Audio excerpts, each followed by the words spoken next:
Fala galera do YouTube, como vocês estão? Cá entre nós, apesar dos benefícios de morar numa capital, numa cidade grande, existe o estresse, né? Muito trânsito, você vai pegar um ônibus, é muito lotado, você vai andar de carro, tem muita fila, né? Tem muito carro rodando, acaba sendo estressante, né, o nosso dia a dia. E nada melhor do que um campo, uma fazenda, um sítio, aonde você pode ir e conviver com a natureza, aonde tem menos pessoas, mais animais, lugares mais tranquilos, aonde você se desestressa. E foi o que a relatora do vídeo de hoje fez. Ela estava um pouco cansada, um pouco estressada de morar na capital, né, do estresse do dia a dia, e ela recebeu um convite para ir para uma cidade do interior, o que ela achou ótimo. Ela ia realmente descansar, a cabeça dela ia realmente aliviar de tudo aquilo que ela estava passando. Até aí foi mil maravilhas. Eu vou para o campo, vou sair da cidade grande. Mas o que ela não esperava é que justamente a cidade que ela foi passar uns tempos tinha um lobisomem que não gostava nada de turistas. Vamos conferir essa história? O lobisomem da Serra da Bocaína. Tudo começou em agosto de 2019, quando eu recebi o convite de uma amiga que morava em uma pequena cidade no sul de Minas, chamada Serra da Bocaína, localizada entre os municípios de Três Corações e Baipendi. Eu morava em Belo Horizonte na época, e a ideia de passar uns dias no interior me animava. Eu queria descansar, conhecer o local e fugir um pouco da correria da capital. Eu cheguei à cidade em uma tarde de sexta-feira.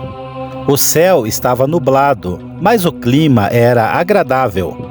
Me hospedei em uma pousada simples, mas charmosa, que ficava bem próxima à praça central. E depois de deixar as malas no quarto, saí para conhecer o centro da cidade. Entrei em uma cafeteria rústica e acolhedora, que foi muito bem recomendada pelos moradores locais. E foi ali que tudo começou a ficar estranho.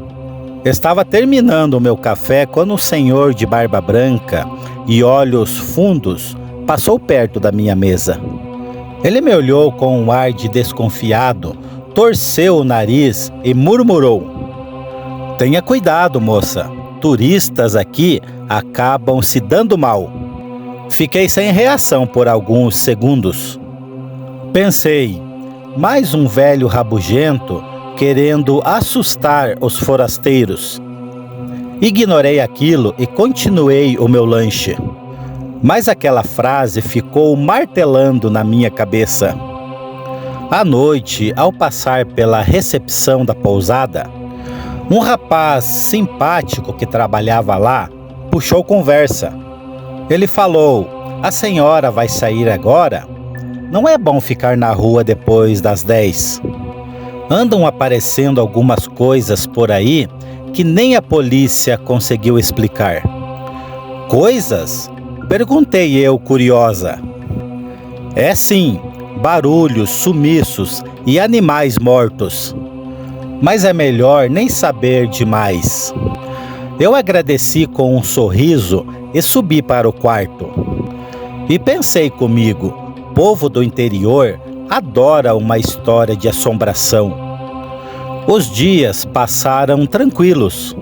Eu fiz trilhas, visitei fazendas, participei de uma quermesse na cidade vizinha, fiz campanha e aproveitei o sossego.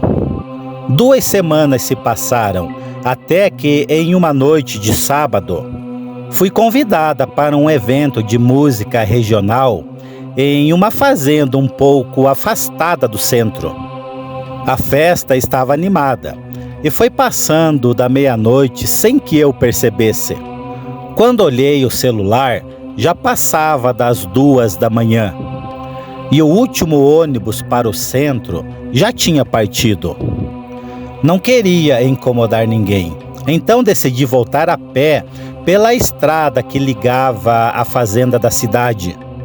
O trajeto levava cerca de 45 minutos. Algumas carretas ainda passavam, iluminando o caminho. No começo do trajeto, tudo bem. A lua estava cheia e clareava a estrada de terra. Mas quando eu me aproximei de uma área de mata fechada, um cheiro de podre invadiu o ar, como carne podre, bicho morto ou coisa pior. Eu parei e senti um arrepio subir pela espinha. De repente, galhos começaram a estalar dentro do mato, do lado direito da estrada. Primeiro pensei que fosse algum animal, mas os passos eram pesados e vinham me seguindo. A lembrança das palavras do recepcionista voltou como um soco. Coisas que nem a polícia conseguiu explicar. E foi então que eu vi uma silhueta enorme, negra como o breu, com olhos amarelados e brilhantes. E aquilo me observava entre as árvores. Aquela criatura não era humana e nem animal comum. Eu congelei por um segundo. O medo tomou conta de mim. Então eu corri. Corri como nunca havia corrido na vida. Os meus pés batiam no chão seco e aquela estrada parecia não ter fim. Somente a luz da lua me guiava e atrás de mim eu ouvia galhos se quebrando. A coisa corria também. Já exausta, comecei a gritar. E foi quando uma carreta apareceu na curva com os faróis altos. O motorista buzinava desesperado, talvez pensando que eu era uma louca que estava no meio da estrada. Ele me viu, freou bruscamente e gritou: "Moça, saia do meio da pista!" Eu, aos prantos, gritei para ele de volta: "Tem uma coisa no mato." Ele desceu e me puxou para dentro da carreta. Acelerou e pelo retrovisor ele viu algo. E falou: "Você viu aquilo? Aquilo é um lobisomem." Eu vi, era um lobisomem mesmo. Eu mal conseguia respirar. Meu coração parecia que ia explodir. O motorista, ainda agitado, contou que 3 semanas antes, 2 mulheres desapareceram de uma fazenda próxima e uma vaca foi encontrada dilacerada, como se um animal selvagem tivesse atacado. Mas os cortes eram estranhos, eram profundos demais. E ele me deixou na porta da pousada. Eu, ainda tremendo, subi direto para o quarto. Arrumei as minhas coisas e assim que o sol nasceu, peguei o primeiro ônibus de volta para Belo Horizonte. E desde então, nunca mais voltei para aquela cidade. Mas uma dúvida ainda me persegue. E se o lobisomem não era apenas uma criatura?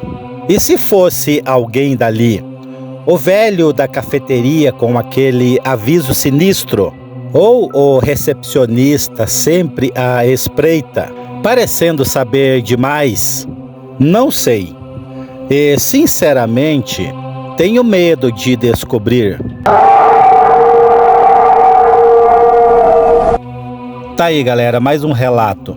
Eu tenho certeza que o lobisomem era o velho da cafeteria. Senão ele não teria dado aquele aviso, né? E uma coisa ela estava certa. Toda cidade do interior tem suas lendas. Mas fique atento, não são apenas lendas. Este foi o relato de hoje. Que Deus abençoe a todos e até o próximo vídeo.